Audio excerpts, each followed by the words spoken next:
ಇನ್ನು ಈ 12 ರಾಶಿಯವ್ರದ್ದು ಹೇಗಿದೆ ಈ ವಾರ, ಮತ್ತು ಯಾವ ರಾಶಿಯವರಿಗೆ ಏಳು ಮತ್ತು ಯಾವ ರಾಶಿಯವರಿಗೆ ಬೀಳು, ಮತ್ತು ಏನು ಸಮಸ್ಯೆಗಳಾಗುತ್ತೆ ಮತ್ತು ಏನು ಎಚ್ಚರಿಕೆಯನ್ನು ವಹಿಸಬೇಕು ಅಂತ ನಾನು ತಿಳಿಸ್ಕೊಡ್ತೀನಿ.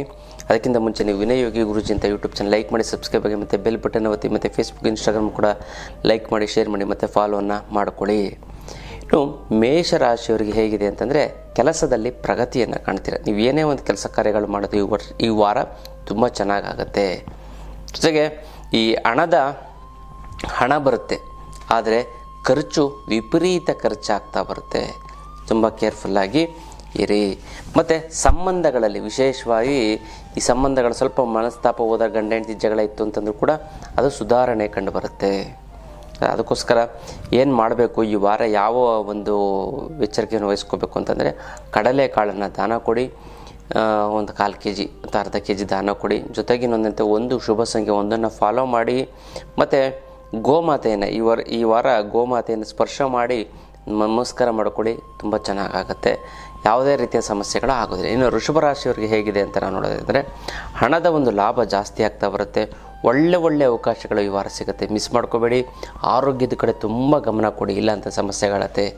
ಕುಟುಂಬದವರಿಂದ ಸಹಕಾರ ಸಿಗುತ್ತೆ. ಇಷ್ಟು ದಿನ ಕುಟುಂಬದವ್ರು ಅದು ಮಾಡಬೇಡ ಇದು ಮಾಡಬೇಡ ಅಂತ, ಇವಾಗ ಅವರೇ ನಿಮಗೆ ಸಹಕಾರವನ್ನು ಕೊಡ್ತಾರೆ. ಯಾವುದೇ ರೀತಿ ಸಮಸ್ಯೆಗಳು ಆಗಬಾರ್ದು ಅಂತಂದರೆ ನೀವು ಬೀಜ ಮಂತ್ರವನ್ನು ಜಪ ಮಾಡಿ, ಎಂ ಅಂತ ಪ್ರತಿನಿತ್ಯ 21 ಸಾರಿ ಜಪ ಮಾಡಿ, ಒಳ್ಳೆಯದಾಗ್ತಾ ಬರುತ್ತೆ.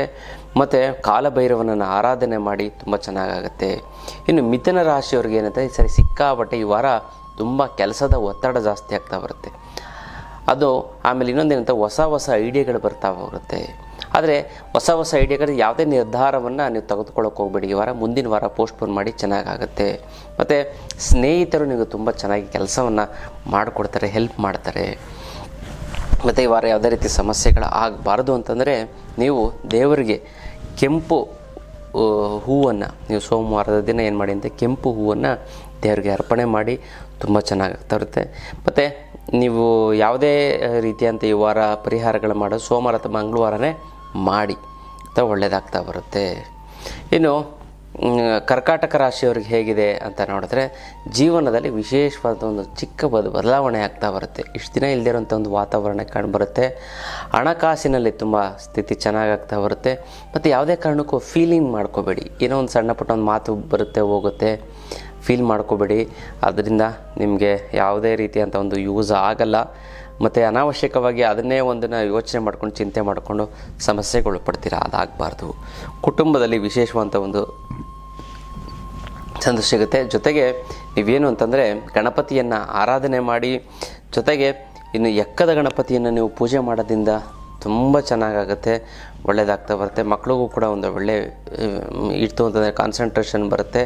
ಮತ್ತು 5 ಶುಭ ಸಂಖ್ಯೆ 5 ಫಾಲೋ ಮಾಡಿ, ತುಂಬ ಚೆನ್ನಾಗಾಗ್ತಾ ಬರುತ್ತೆ. ಕೆಂಪು ಬಟ್ಟೆಯನ್ನು ಧರಿಸೋದ್ರಿಂದ ಒಳ್ಳೆಯದಾಗ್ತಾ ಬರುತ್ತೆ. ಇನ್ನು ಕನ್ಯಾ ರಾಶಿಯವ್ರಿಗೆ ಅಂತಂದರೆ, ಯಾವುದೇ ಯೋಜನೆಗಳಿಟ್ಟರೂ ಕೂಡ ಅದು ಸಕ್ಸಸ್ ಆಗ್ತಾ ಬರುತ್ತೆ.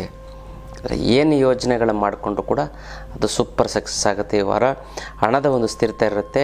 ಜೊತೆಗೆ ಸ್ವಲ್ಪ ಏಳುವಂಥದ್ದು, ಬೀಳುವಂಥದ್ದು, ಜಾರಿ ಬೀಳುವಂಥದ್ದು, ತರಿಸ್ಕೊಳ್ಳುವಂಥದ್ದು ಹುಷಾರಾಗಿರಿ. ಮೇಲ್ಗಡೆ ಏನಾದ್ರು ಒಂದು ಸೈಟ್ ಗೀಟ್ ಹತ್ರ ಹೋಗ್ತದೆ, ಮೇಲಿಂದ ತಲೆ ಮೇಲೆ ಬೀಳುವಂಥ ಒಂದು ಏನಾದ್ರು ಒಂದು ಚಾನ್ಸಸ್ ಇರುತ್ತೆ. ಮತ್ತು ಒಳ್ಳೆ ಹೆಲ್ಪ್ ನಿಮ್ಗೆ ಸಿಗ್ತಾ ಹೋಗುತ್ತೆ, ತುಂಬ ಚೆನ್ನಾಗಾಗ್ತಾರೆ. ಈ ವಾರ ತುಂಬ ಅನುಕೂಲಕರವಾಗಿದೆ.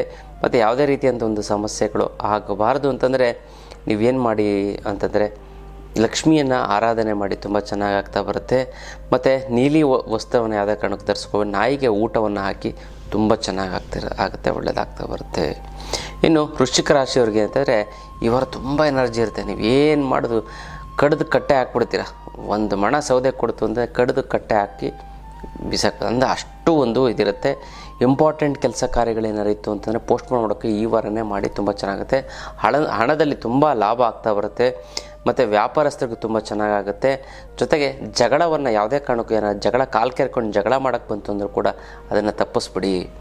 ಮತ್ತು ನೀವು ಏನಂತಂದರೆ, ಈ ವಾರ ತುಂಬ ಬುದ್ಧಿ ಇದೆ, ಜ್ಞಾನ ಇದೆ, ತಿಳುವಳಿಕೆ ಬರುತ್ತೆ. ನಿಮ್ಮ ಒಂದು ಬುದ್ಧಿಶಕ್ತಿಯಿಂದ ನೀವು ಎಲ್ಲವನ್ನು ನೀವು ಬಗೆಹರಿಸ್ಕೊಬಿಡ್ತೀರಾ. ಮತ್ತು 3 ಶುಭ ಸಂಖ್ಯೆ ಮತ್ತು ಹೆಸರು ಕಾಳನ್ನು ದಾನ ಕೊಡಿ. ಜೊತೆಗೆ ಈ ಸಾಯಿಬಾಬನ ದೇವಸ್ಥಾನಕ್ಕೆ ಹೋಗ್ಬಿಟ್ಟು ಬನ್ನಿ, ತುಂಬ ಚೆನ್ನಾಗಾಗುತ್ತೆ, ಒಳ್ಳೆಯದಾಗ್ತಾ ಬರುತ್ತೆ. ಇನ್ನು ಮಕರ ರಾಶಿಯವರಿಗೆ ಹೇಗಿದೆ ಅಂತ ನಾವು ನೋಡೋದಾಯ್ತು ಅಂತಂದರೆ, ಕೆಲಸದಲ್ಲಿ ನಿಧಾನಗತಿ ವಾರ, ಯಾವ ಕೆಲಸ ಕಾರ್ಯಗಳು ಕೂಡ ಸರಿಯಾಗಿ ಆಗೋದಿಲ್ಲ. ಜೊತೆಗೆ ಹಣಕಾಸಿನಲ್ಲೂ ಕೂಡ ತುಂಬ ಚೆನ್ನಾಗಿದೆ. ಈ ವಾರ ತುಂಬ ವರ್ಸ್ಟಾಗಿರುತ್ತೆ ಮತ್ತು ಸಿಕ್ಕಾಪಟ್ಟೆ ಸ್ಟ್ರೆಸ್ ಆಗ್ತಾ ಬರುತ್ತೆ. ಮತ್ತು ಮನೆಯ ವಿಚಾರಗಳನ್ನು, ಈ ಆಸ್ತಿ ಪಾಸ್ತಿ ಅಥವಾ ಮನೆಗೆ ಸಂಬಂಧಪಟ್ಟಂಥ ವಿಚಾರಗಳನ್ನು ಜಾಸ್ತಿ ಮಾತಾಡೋಕ್ಕೆ ಹೋಗ್ಬಿಡಿ, ಅದು ಲಾಸ್ ಆಗ್ತಾ ಬರುತ್ತೆ. ಸ್ವಂತ ನಿರ್ಧಾರವನ್ನು ತೆಗೆದುಕೊಳ್ಳೋಕೆ ಹೋಗ್ಬೇಡಿ, ಪೋಸ್ಟ್ಪೋನ್ ಮಾಡಿ. ತಗೊಳ್ಳೇಬೇಕಂತ ಪರಿಸ್ಥಿತಿ ಬಂತು 4-5 ಜನ ಕೇಳಿ ತೊಗೊಳ್ಳಿ. ಮತ್ತು ಯಾವುದೇ ರೀತಿಯಂಥ ಸಮಸ್ಯೆಗಳು ಆಗಬಾರ್ದು. ಅಂದರೆ ಇಂಪಾರ್ಟೆಂಟ್ ಕೆಲಸಕ್ಕೆ ಹೋಗ್ಬೇಕಾದ್ರೆ ಪೂರ್ವ ದಿಕ್ಕು ತುಂಬ ಒಳ್ಳೆಯ ದಿಕ್ಕು. ಜೊತೆಗೆ ನೀವೇನು ಮಾಡಬೇಕು ಅಂತಂದರೆ, ಈ ಗುರುಗಳಿಗೆ ಹಣ್ಣು ಮತ್ತು ಹಂಪಲನ್ನು ಅಥವಾ ಏನಾರು ಒಂದು ನಿಮ್ಮ ಒಂದು ಮನೆ ಗುರುಗಳು, ಕುಲಗುರುಗಳಿಗೆ ನೀವು ಕೊಡಿ, ತುಂಬ ಚೆನ್ನಾಗಾಗುತ್ತೆ.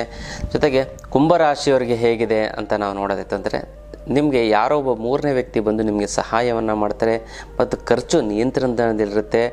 ಜೊತೆಗೆ ನಿಮಗೇನು ಅಂತಂದರೆ ಸ್ವಲ್ಪ ಕಣ್ಣು ದೃಷ್ಟಿ ಆಗುವಂಥ ಒಂದು ಚಾನ್ಸಸ್ಸು. ಅದಕ್ಕೆ ಹೊಸ ಕಣ್ಣಿಗೆ ಕುಕ್ಕುವಂಥ ಒಂದು ಬಟ್ಟೆಗಳನ್ನು ಹೊರಗಡೆ ಹಾಕ್ಕೊಳ್ಳೋಕೆ ಹೋಗ್ಬಿಡಿ. ನಾರ್ಮಲ್ ಆಗಿರಿ.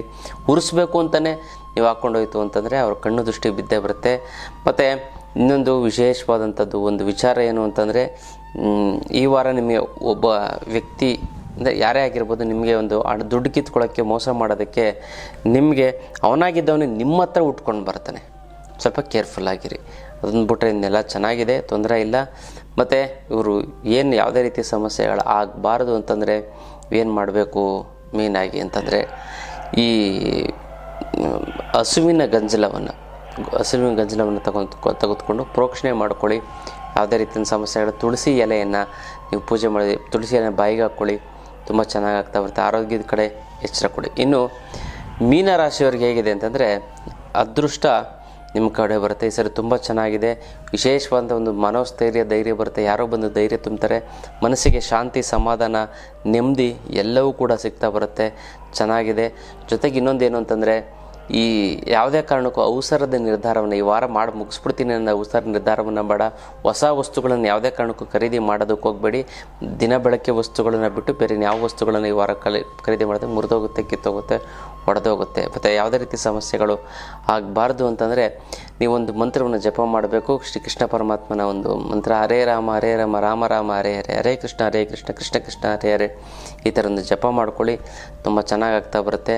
ಜೊತೆಗೆ ಯಾವುದೇ ಕಾರಣಕ್ಕೂ ಈ ವಾರ ಕಪ್ಪು ಬಟ್ಟೆಯನ್ನು ಹಾಕೊಳ್ಳೋಕೆ ಹೋಗ್ಬೇಡಿ. ಪ್ಯಾಂಟನ್ನು ಕೂಡ ಶರ್ಟನ್ನು ಕೂಡ ಹಾಕೋಕ್ಕೆ ಹೋಗ್ಬೇಡಿ.